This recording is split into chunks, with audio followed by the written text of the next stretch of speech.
Okay, we're finally going to attach some fabric to our blocks now.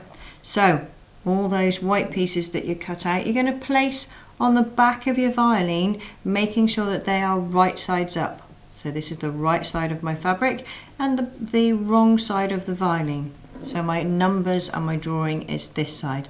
Pin them on, making sure that that seam allowance goes, your fabric goes all the way down past the seam allowance and it sits in that number 1 nice and neat.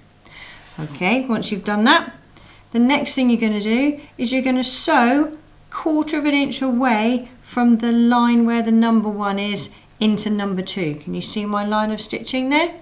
There's a line of stitching that runs all the way through there. So when I turn it over, you'll see I've got a line of stitching on this side here.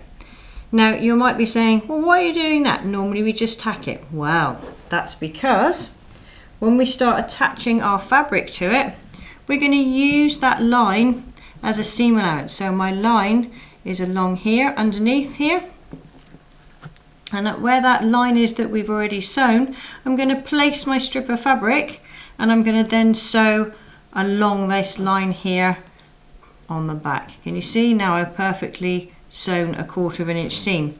So I can flip this out now like so, and I will continue with the next one.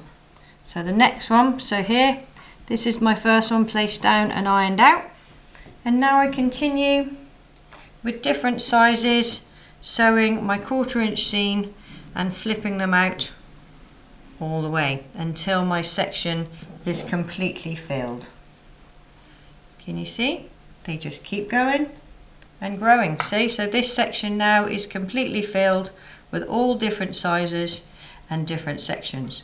Now when you've done that, you're going to do exactly the same on the other side. So see you later, keep the sewing going, bye bye.